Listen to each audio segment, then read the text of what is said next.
I think I got ahead of myself. You're doing just fine. I'm doing just fine? You're okay. You'll be okay. Let's see if I can read the question to you. It's Unit 6, question number 2. One of the most recurrent arguments in the nation's history has been over immigration and the criteria for naturalization citizenship. What are the current arguments over these topics today, and which do you find most persuasive? Bullet point, should the 14th Amendment be changed to reflect additional or different criteria for national citizenship? Please explain your position. And the next bullet point is, should all Americans be required to demonstrate their knowledge of American history and government as naturalized citizens must do? Why or why not? Please begin. E pluribus unum, out of many one, not only refers to the 50 states forming one nation, but also to the many different nationalities forming one American culture. We are a nation of immigrants that continuously must address the issue of immigration. From deportation of conquerors by colonists since 1794, our current immigration issues, we have seen that there are no permanent solutions. Current arguments about immigration include amnesty, deportation, and the naturalization process. In 1986, President Ronald Reagan granted amnesty to nearly 3 million immigrants, but failed to enforce penalizing employers for hiring undocumented workers, ultimately encouraging illegal immigration. Amnesty is ineffective unless we decrease illegal immigration. Deportation is not practical or ethical. President Eisenhower's Operation Wetback attempted to deport all illegal immigrants in 1954. Not only is deportation expensive, but according to the Center for Immigration Studies, 46% of those deported return illegally. Currently, a comprehensive bipartisan reform bill is in process to increase border security, to develop a plan to monitor the legal flow of immigrants, and to establish a 13-year path to citizenship for illegal immigrants already here. The bill addresses the expensive and lengthy naturalization process, which takes up to 20 years to legally apply for naturalization and costs up to $7,000 to hire a lawyer just to receive a green card. We agree with the proposal to increase the number of visas and to make the process easier. We also encourage the expansion of local programs such as Yas Ora Ciudadanía in Reno, which helps immigrants work through the naturalization process and learn English. The 14th Amendment guarantees citizenship for all persons born and naturalized in the United States, establishing citizenship of the soil. Historically, the 14th Amendment was intended to establish citizenship for freed slaves. However, this is taken advantage of today, as pregnant women enter the United States to have a child so their babies will serve as anchors. At the Parkland Memorial Hospital in Dallas, Texas, 74% of total deliveries were born to women illegally living in the United States. Article 1, Section 8, Clause 4, and Section 5 of the 14th Amendment gives Congress enforcement power. Congress must use this power to make the naturalization process easier. Instead of proposing a new amendment, we recommend better distinction of just solely citizenship, meaning some period of prior parental residency is necessary. However, Supreme Court cases, such as United States versus Wong Kim Ark, hold that everyone born within the U.S. is a citizen, complicating Congress's ability to acquire parental citizenship. Natural-born citizens should not have to demonstrate their knowledge of government and American history through a test. The test would be equivalent to the literacy test in the South, which excluded African Americans from the ballots in 1868. Instead of racially discriminating, however, government-mandated tests for citizenship would economically discriminate against those in poverty, who, according to the National Assessment of Adult Literacy, are more often illiterate. Classical Republican thinkers believe citizenship is more than a legal spirit. It is more than a legal status. It is a character of spirit. They believe that civic duty is learned through educational institutes. Generations must be taught about their duties as a citizen in our educational system. In his second inaugural address, President Obama advocated for the improvement of science, technology, engineering, and math in education, but excluded the liberal arts, social studies, and civic education, something essential to the knowledge of government and classical Republican views of citizenship. Franklin Roosevelt said, "Remember always that all of us are descended from immigrants." There is no quick fix for immigration. We must show justice, yet compassion. As the Statue of Liberty expresses, "Give me your tired, your poor, your huddled masses yearning to be free. Send me these, the tempest tops to me." Thank you. Questions? I'll defer to my colleagues if they would like to give a question. should the principle of citizenship by birth be changed? And should a constitutional amendment be enacted to change that? Well, Congress in Article 2 of the 14th Amendment is actually given enforcement power of the 14th Amendment. So requiring a new amendment to change this would not be necessary. However, requiring some period of parental citizenship would be beneficial for our nation because of the issues with illegal immigration and the problems with separating families when a child is born here and their parents are not citizens. Let's explore that a little more. What do you mean by prior parental residency or citizenship? What does that mean? Well, specifically according to the European Union Observatory, there are certain countries such as Germany, for example, that require a certain amount of years that a parent has been in the country in order for their children to be considered citizens. So this would ultimately solve the problem of women coming here to have children illegally so that their babies can serve as the anchors. Would you still support the children of undocumented aliens, even if say the undocumented alien mother had been here for 20 years, but had a child? Would you still support that child becoming a full citizen? Well, specifically with the 14th Amendment, the way it works and how we're wanting the just solely citizenship, it would work because the immigrant was here for a certain period of time, but they still should be able to pursue the naturalization process. Should convicted felons be allowed to vote after they have served their time and been released from prison? In my opinion, yes, they should be allowed to vote because the 14th Amendment created an equality of citizenship. So by having that, it doesn't matter if you're poor, you're rich, or if you're a criminal. Everyone has the same citizenship. I would agree. I think that you shouldn't be able to strip them from their right to vote because the only way you can really not be able to vote is not being a citizen truly. And the only way to lose your citizenship is through treason, which is defined in Article 3, Section 3 of the Constitution. And so unless you lose your citizenship, you should still be able to vote.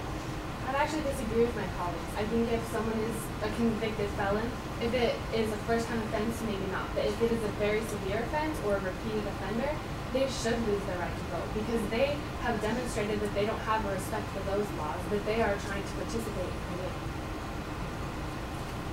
Should resident aliens be allowed to vote in local elections, say for example in Reno? People that are here legally, but they're not citizens yet.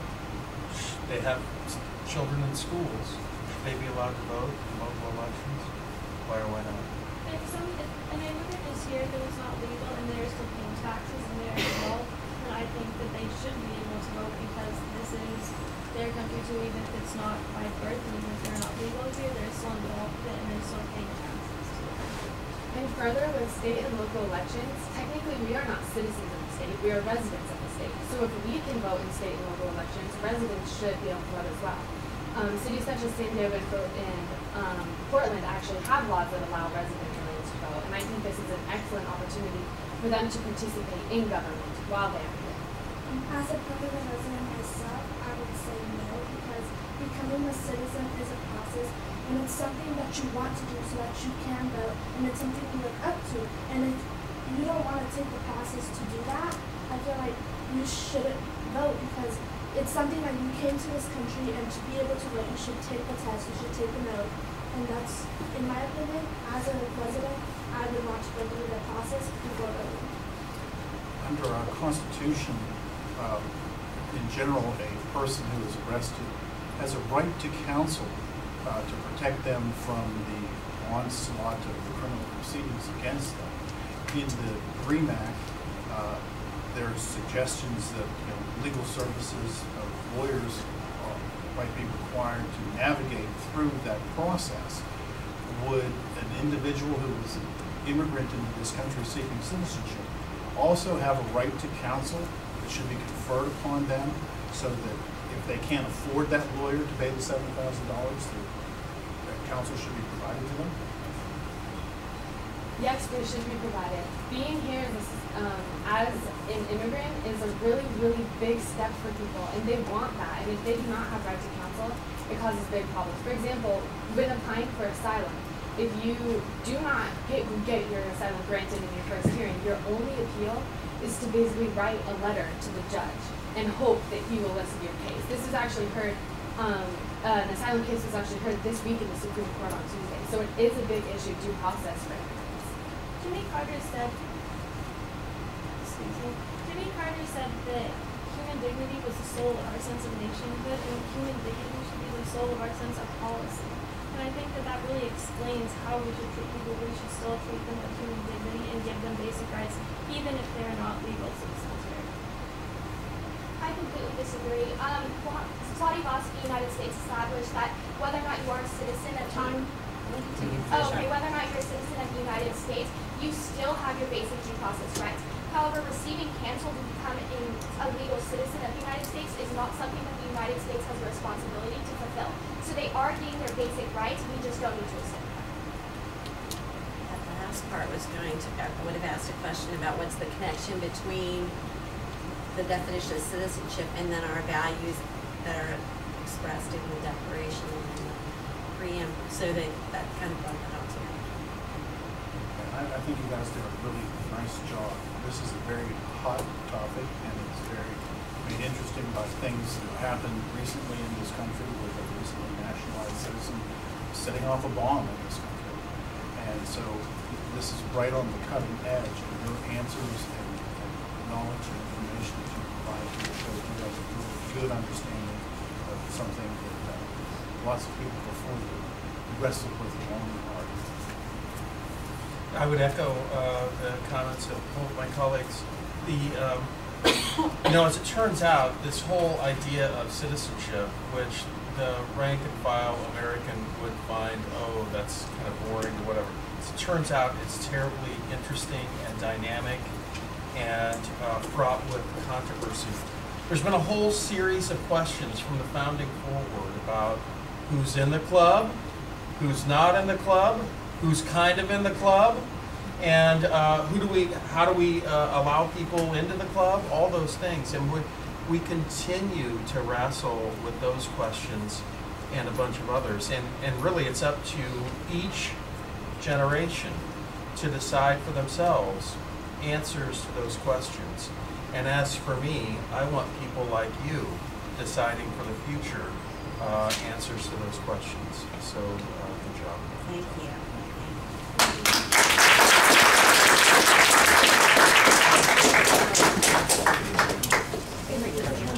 Thank you. Good work. Congratulations. Good luck to you. That was exciting. No, They're not moving. we should go through the process. I was first. Yeah, that's good. I like it. Yeah, absolutely. Good job. Absolutely. Good work. Now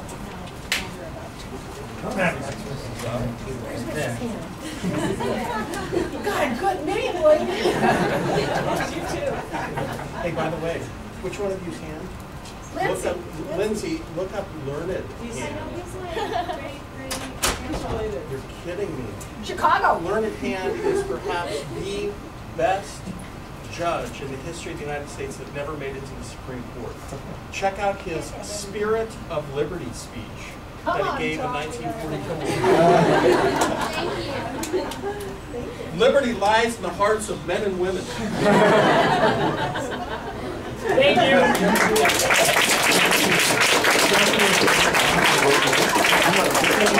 You see him halfway through? Yes! Woo! Killed it. No. Killed it. What? During it. I saw it. You guys did a great job of taking care of it. Set up anyway, though. This is the one that gave me back the weekend. He's a wonderful young man. Alexis is going to the bathroom. 2 years. And happy every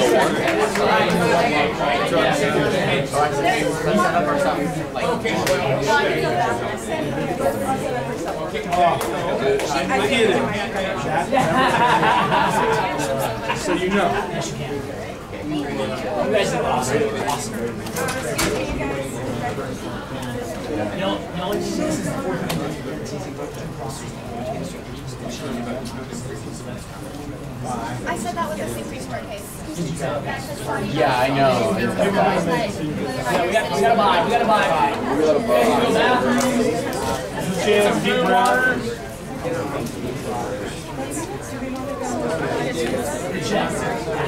You guys gotta be louder.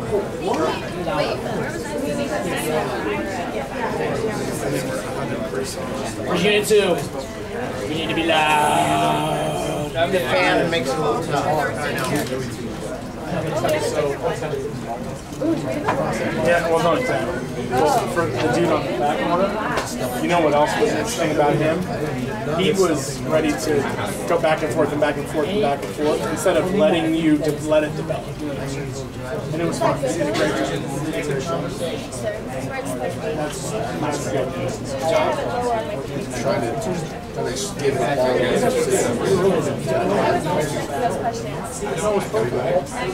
But that's why, you know, earlier when we were playing, I told you it doesn't matter, right? You have everything in there. 4, and she was getting ready to ask more. Well, no, because the one guy asked 2 back to back. You're probably 5+. It was conversational, which is what it wanted to be. Yeah. Follow it back and forth. Remember, you developed a dialogue. Better. I was watching the other day and watched that air track, and I think the most important thing is to develop the dialogue.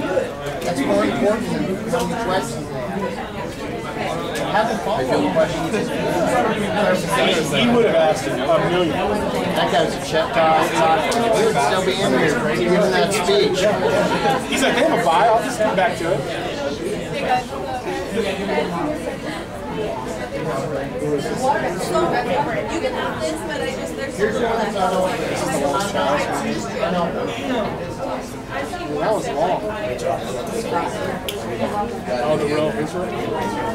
Yeah, that's what I'm saying. This is the last hour. He was long, okay? I went over, he had his notes on I went over. I know you're an intellectual. Let's rock it. Let's rock it.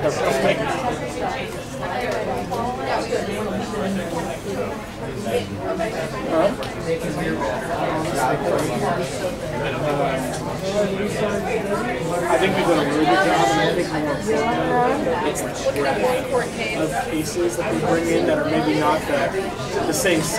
You know, I get a feeling you're going to hear a lot of common stuff as you go room to room, but I've felt like these guys have been. There's been no proof ball. And I felt real positive about it, real positive. Oh, this is a response.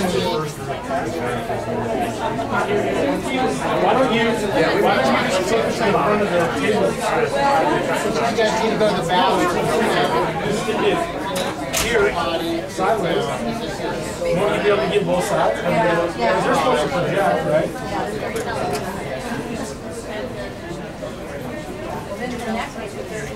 That's what I was thinking. If you hung it up on the inside, then nobody will see it.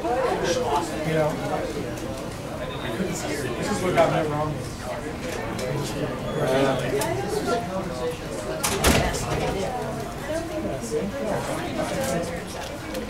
Did you guys get pins? I'll get you one. I got them. We gotta get pictures of all the meats. I'll just do. We'll do one while they're here. Oh, okay. Well, we have a buy right now. We gotta buy. Yeah. Do you want me to get? I have the other camera already out. I don't know if I'm ready. I'll go to work. You got better things. Hey, you're one. You guys up? Grab a seat. In the captain's chair. We're gonna. bad ones or the Whatever one, doesn't matter. Whichever one makes you happy. Michael, do you want to do a sound check? Yeah, we should do that. We'll get all those up here. Microphone check one. Well, he doesn't need it, but for his Sitting here in the back corner, not he's the perfect guy. Mr. Mack, the same thing I'm said not for you. upset. I understand. I will tell you forever. I totally get it. Everybody smile. Say constitutionalism. 1, 2, 3. God bless One more. America. 1, 2, 3. In loco parentis.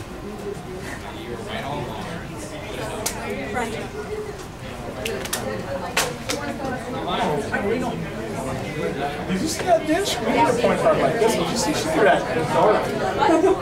It's like one of the very few things. That was a trick.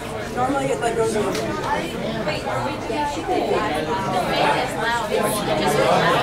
How you feeling? You gotta do what? It was weird because when they asked the follow-up, I mean, he literally was pointing it at Annie and then at you, right? There was no, he didn't want discussion. He was like, tell me what you think. Tell me what you think. Honestly, Brendo, if it's like the wall, like just sitting here, No, it didn't feel like it didn't feel unbalanced. yeah, it felt, it was good. Yeah, it was fun. Yeah, it was good. I wouldn't have noticed unless you said something. You may have to turn the pipes up just to shade. You may have to just this much. You just have someone and there's nothing wrong with that. I didn't feel like they didn't get it. I'm pretty sure we're Newfoundland should have. Just read their testimony. Not to say there's a problem with that, because you're not talking to her. But After the sound check. Take the picture you don't want. Lila's gonna photo bomb it. So is Mason. He's a handsome son. No, yeah, he's It's Connecticut Casual. what do you got? In front, 1, 2, 3. This is 1, 2. This is Capitol Hill. Just kind of get in there.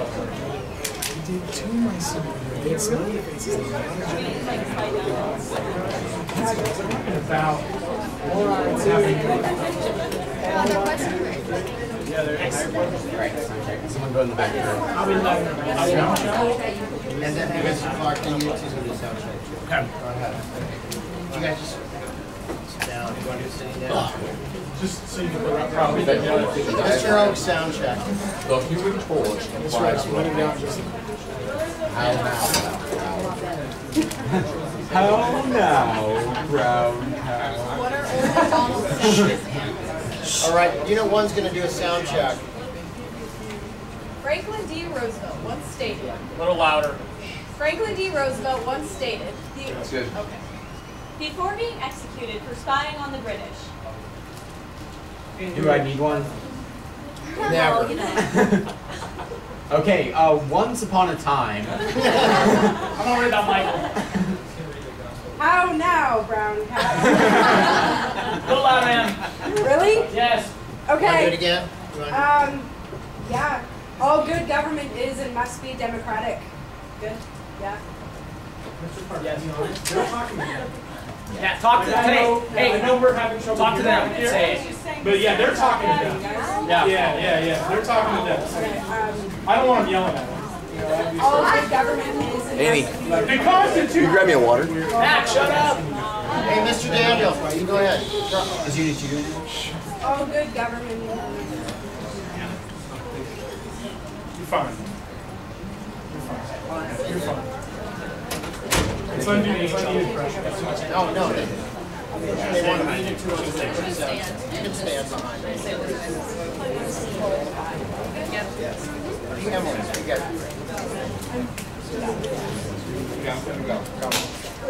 Let's go.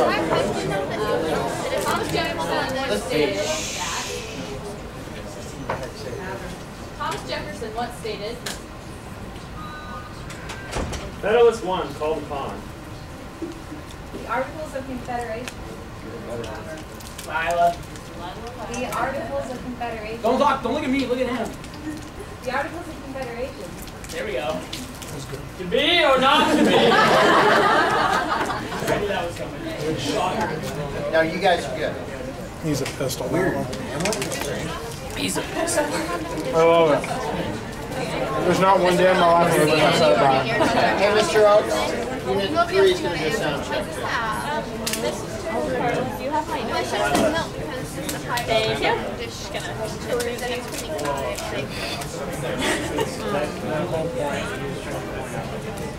How proud? How proud? Pretty proud? So that sister Unit 3 is doing a sound check.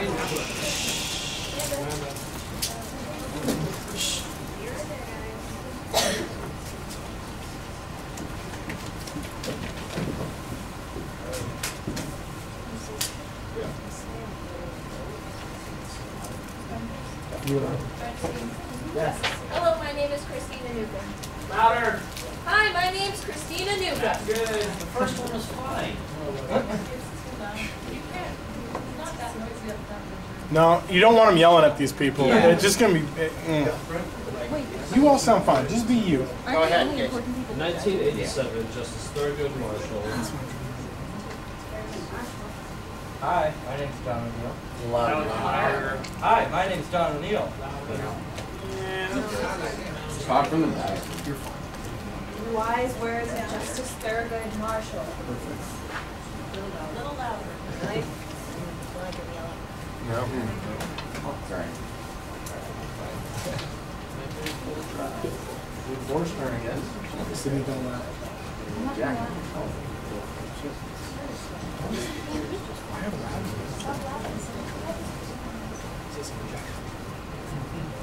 Hi, my name's Jack Watson. How are we doing? My name's Sydney Rotten. I'm Chase Taylor, Wilton, Nevada.